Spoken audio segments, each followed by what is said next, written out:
All right, welcome back, everyone. So, what you're looking at today, for those of you joining me for the very first time, is a Redcatracing Tornado from other people commenting on this vehicle before. Evidently, this is an old platform, and I know it's at least old, in my opinion, but I didn't realize it was like 10, 15 years old, right? But it's, if it works, why stop making it? Just like the Traxxas Bandit and the Traxxas Slash, and I don't know how old are those things, 20 plus years old. I gotta say, they just throw a new body, new paint scheme on it, and they call it good.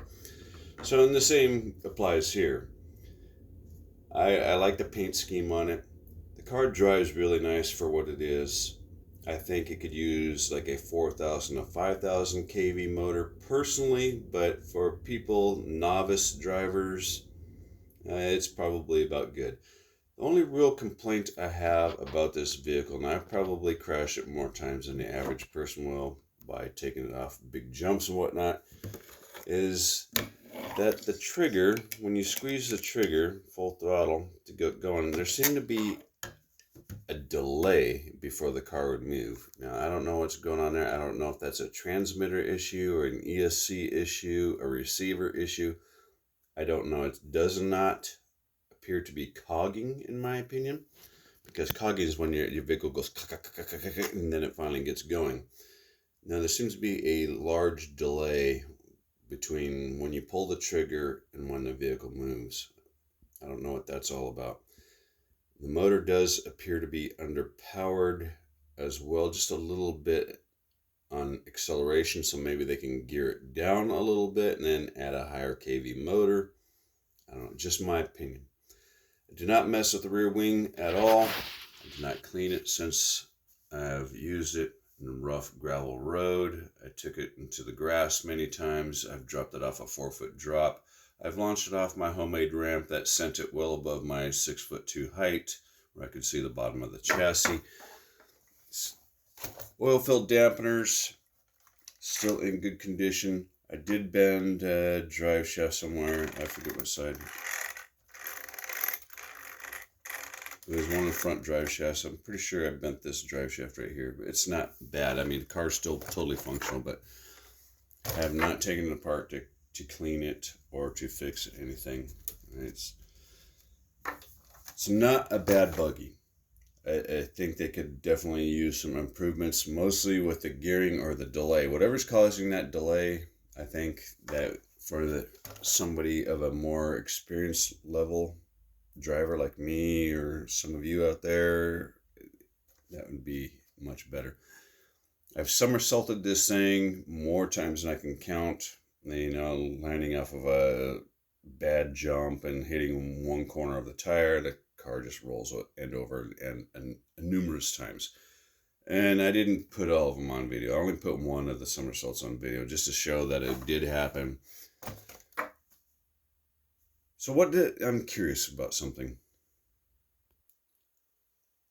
So here you see it next to their Redcatracing Short Course Truck Pro Edition. It's got different tires on it now. I've put different tires on it. The tires that it comes with are actually a lot taller. But I like the front and rear differentials. I wanted to go through mud and some other things that make this now very limited. Well, not limited, but the handling is totally different now by locking the front and rear differentials. But look at the wheelbase. Line up the rear tires here. It's not too much damn different. Let me check the track width. So the track width is pretty damn close to the same. Now, I probably don't have it on there exactly square, but I mean that's pretty damn close. I think, in my opinion, the truck is better designed as far as being able to take abuse.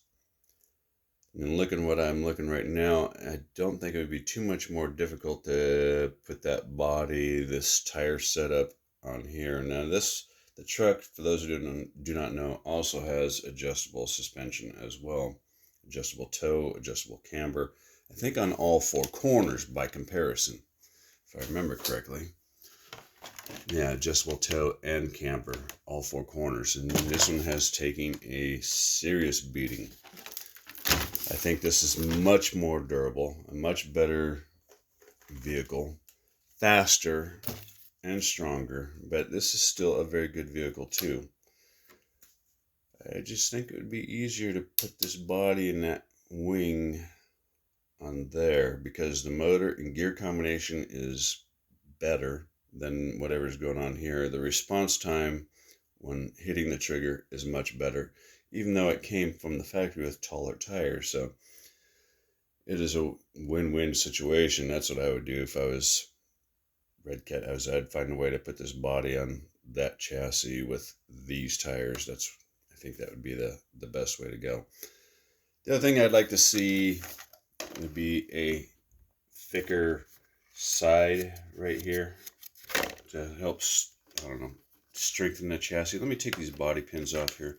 Let's take a look how dirty it got inside, because I have yet to do that. And so despite driving through all that grass, that's the nice thing about a buggy is they usually fit better. I only see one little blade of grass stuck over the ESC, and that's not bad at all. Still relatively clean. There was no mud to drive through, but I did drive through a lot of sandy type areas, rough gravel, grass, concrete, blacktop, and I think it's a really good buggy. I don't know. If you can get it for the right price, I would say get one. It's really, the suspension system is just super nice on it. Just like it is on the short course truck. I like the adjustable wing. Again, I have not messed with the adjustable wing. I'm going to say that the top speed, just guessing, is somewhere between 25 and 30 miles an hour on the 2S LiPo. It is 3S capable, by the way, right out of the box. If you got a 3S, you can shove it in there and it'll be fine. This one is also 3S rated, except this one will do about 35 to 40 miles an hour, I would guess, straight out of the box. So depending on what you want, what you need, what your desires are, what you visually like better, I don't know. 6 one way, half dozen the other, but that's it. So I got a small repair to do. I'm curious if I can use the drive shaft, a heavier duty drive shaft out of here and put it in here. I'm curious if I can do that, because I have another one of these that's brushed that turned into a monster truck / crawler. It'd be interesting to experiment and find out how hard it would be to put the CVD front in the front over here. That would be interesting. Anyway, just a thought. Have a good day.